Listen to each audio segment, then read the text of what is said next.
Oi, gente, boa noite. Infelizmente, as aulas de literatura têm que ser gravadas. Para hoje, a gente vai gravar a resolução de duas questões comentadas, que eu achei questões bem interessantes, são referentes ao Enem do ano passado, né, Enem 2019, primeira aplicação do Caderno Azul. Essas duas questões, elas são muito interessantes porque elas trazem tanto escolas artísticas com escolas literárias juntas. E a gente vai ver que tem as vanguardas europeias, porque semana passada a gente também já fez uma questão trabalhando de vanguardas europeias, é o tema de longe que o Enem mais gosta, a gente tem que saber. Então, sempre que eu puder voltar nas vanguardas europeias, a gente precisa saber, tá? Então, vou começar. Deixa eu passar a questão. Foi? Foi. Vou começar com a questão 13. Ela é uma questão do Oswald de Andrade. Oswald de Andrade, um dos fundadores do modernismo do Brasil, ele é um dos destaques da geração de 22, a primeira geração modernista. Toda vez que a gente lembrar de primeira geração modernista, a gente tem que lembrar de quê? De iconoclasta, ou seja, uma geração que vai quebrar ícones, que vai ser destruidora, que vai contestar tudo que está aí, e é uma geração que quer conversar com o que existe na Europa, mas de outra forma, não copiando, mas trazendo para a gente, né? Eles falam que vão transformar esse totem em tabu, o tabu em totem, quer dizer, perdão. Tabu é algo que a gente não supera, né? E totem é algo que a gente mexe. Então ele vai pegar os nossos problemas e transformar em algo que dá para mexer, que dá para fazer literatura a partir disso. Por isso que eles vão falar muito da nossa colonização e temas assim. Então a gente vai ler esse texto do Oswald, que começa assim. A personagem Heloísa pergunta: faz versos? A Hipnote: sendo preciso, quadrinhos, acrósticos, sonetos, reclames? Aí a Heloísa pergunta: futuristas? E o poeta responde: não, senhora. Eu já fui futurista. Cheguei a acreditar na independência, mas foi uma tragédia. Começaram a me tratar de maluco, a me olhar de esguela, a não receber mais. As crianças choravam em casa. Tenho 3 filhos. No jornal também não pagavam. Devido à crise, precisei viver de bicos. Aí reganhei tudo, arranjei aquele instrumento, mostra a faca, e fiquei passadista. Então, esse texto vem falar muito, o Oswald de Andrade, e assim como o Mário, ele é muito irônico, né? Então, ele vai falar muito, assim, de como se ele fosse o Pinote. Eu não sou mais futurista. Temos que lembrar que o futurismo é uma vanguarda europeia, né? Uma vanguarda dos anos 30. Que ela quer dizer? Ela quer dizer que tem que ter uma máquina. Você vai ver, sempre que você vê uma obra futurista, você vai ver uma referência à máquina, à velocidade, os traços rápidos, as cores industriais, então sempre muito cinza, sempre muito marrom claro, marrom areia, sempre futurista, isso é marca do futurismo. E a gente tem que lembrar que no final da vida, Oswald e Mário não conversam mais. Uma das críticas que Mário faz a Oswald é falar assim: olha, você virou um futurista. Então, é interessante saber isso, que já ajudava, né, uma coisa pessoal que já ajudava na resolução da questão.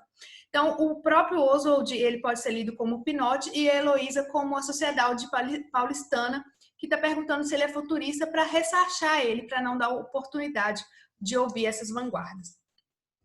Então, o gabarito não. O enunciado da questão falava assim: o fragmento da peça teatral de Oswald de Andrade ironiza a reação da sociedade brasileira dos anos 1930 diante de determinada vanguarda europeia. Que vanguarda é essa? O futurismo. Nessa visão, atribui-se ao público. Gente, é muito importante, é ao público. A questão é saber como que o público paulistano, como que a burguesia paulistana que consumia arte reage às vanguardas europeias e reage à primeira semana moderna. A gente sabe que eles reagem muito mal. E sabendo disso, só tem uma resposta possível. Então, vamos lá ler as opções.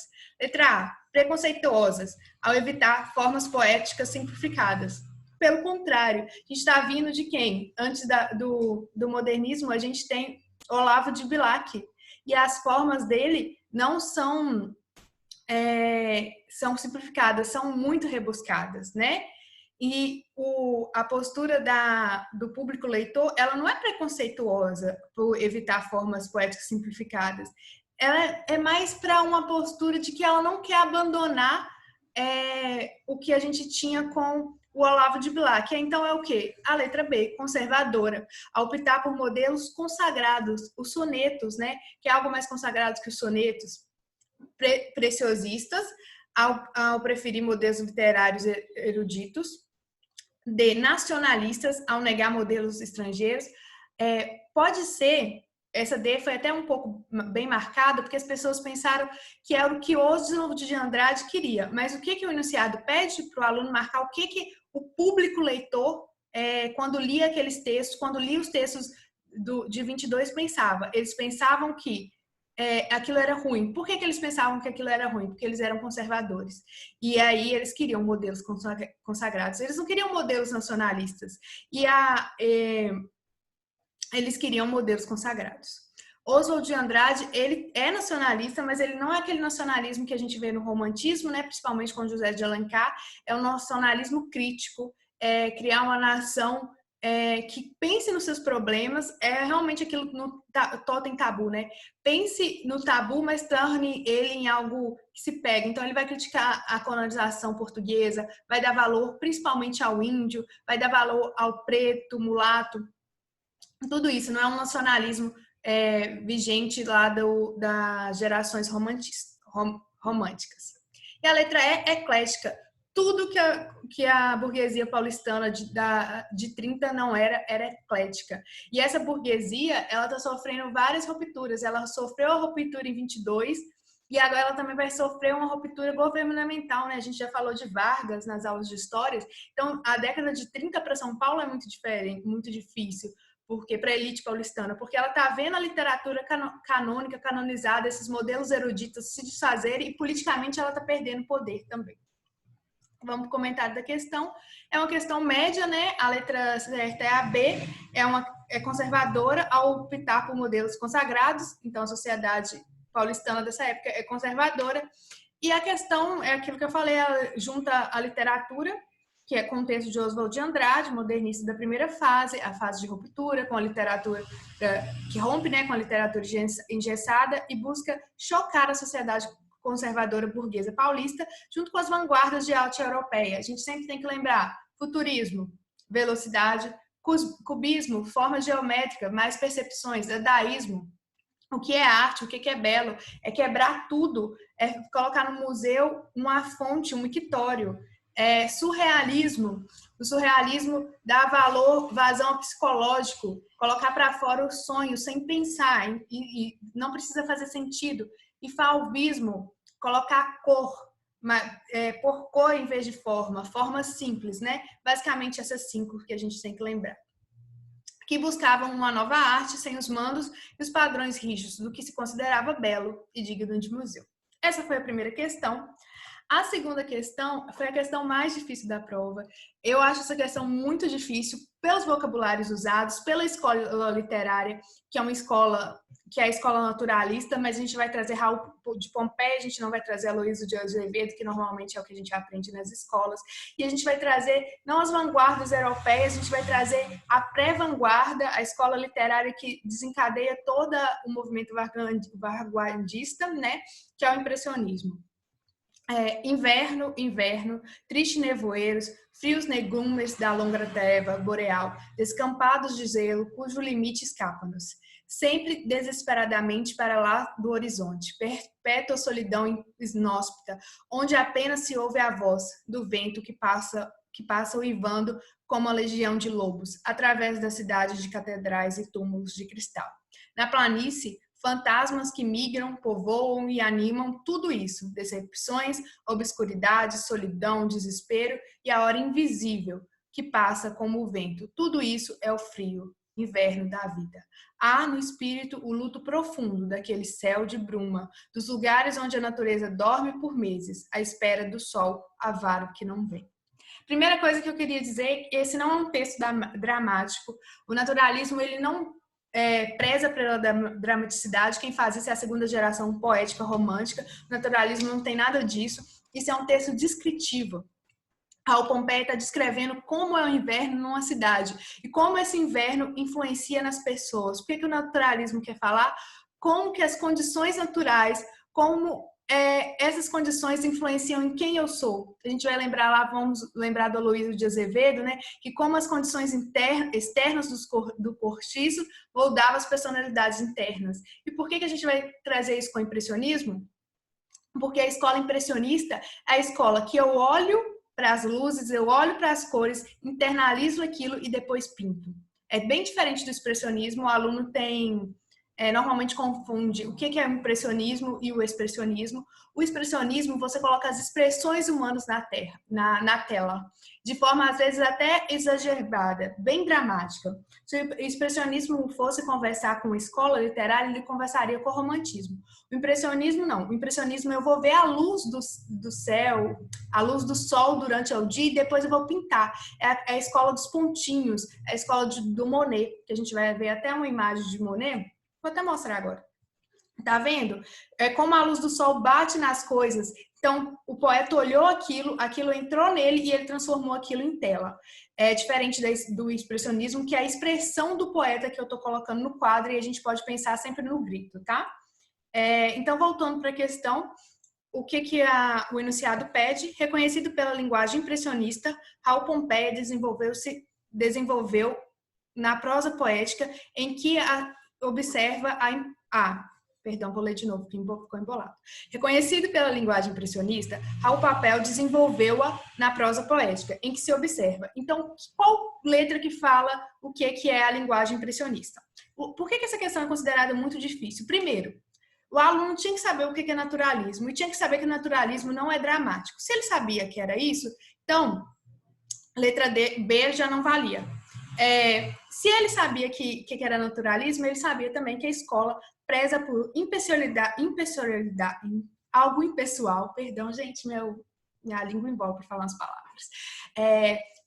A escola preza por algo que é impessoal e objetivo. Então, imprecisão não tem nada a ver com impressionismo, não tem nada a ver com naturalismo. Então, letra A, que foi muito marcada, foi de longe a mais marcada pelo blog do Enem, né? Onde eu pego as estatísticas, foi de longe a mais marcada. Então, não é essa. O aluno, ele pensou assim, imprecisão, impressionismo, rima, parece, mas não é isso. Nem o impressionismo, nem a escola naturalista quer falar sobre imprecisão, tá? O impressionismo vai pintar com precisão as cores que o sol reflete, as cores que o céu reflete nas coisas, e o naturalista vai falar com precisão como que as coisas externas influenciam em quem você é. Tá vendo? Tanto a escola literária quanto a escola artística vai preocupar com o externo, com a impressão do externo, trazendo a sua expressão como pessoa, ou como artista, né, nas telas. Letra C, subjetividade. O naturalista não é subjetivo. O naturalista, ele faz algo geral, tá? Ele vai achar que quem nasceu, tanto eu, Maria Cláudia, quanto o meu irmão, nascemos e fomos criados do mesmo jeito, provavelmente nós vamos ser as mesmas pessoas. O naturalismo faz essa generalização, ele não é subjetivo. A letra D, valorização da imagem com efeito persuasivo. A letra D, quem faz isso, a valorização da imagem, é o expressionista. Ele vai pôr a imagem para te chocar e te convencer que tem algo errado. Por exemplo, quando você vê o grito, você fica extremamente chocado, tá? Pelo menos você fica incomodado com aquela forma, você percebe o desconforto. Aquilo é o efeito persuasivo. O impressionista não. O impressionista, você fica tentando entender se aquela obra está acabada, se aquela obra não está acabada. Então, a gente chega à nossa resposta, que é a letra E, plasticidade verbal. O que é algo ser plástico na literatura? É você usar o verbo para mostrar algo visual, que é isso que o Raul Pompeia faz aqui no texto, quando ele vai descrevendo o inverno, tá? Os tristes nevoeiros, os frios negrumes da longa treva boreal, os escampados do gelo, e vinculada à cadência melódica, que é essa quase musicidade, quase transformar esse texto em música. Então, o comentário da questão é basicamente isso que eu falei, deixei aqui para vocês lerem.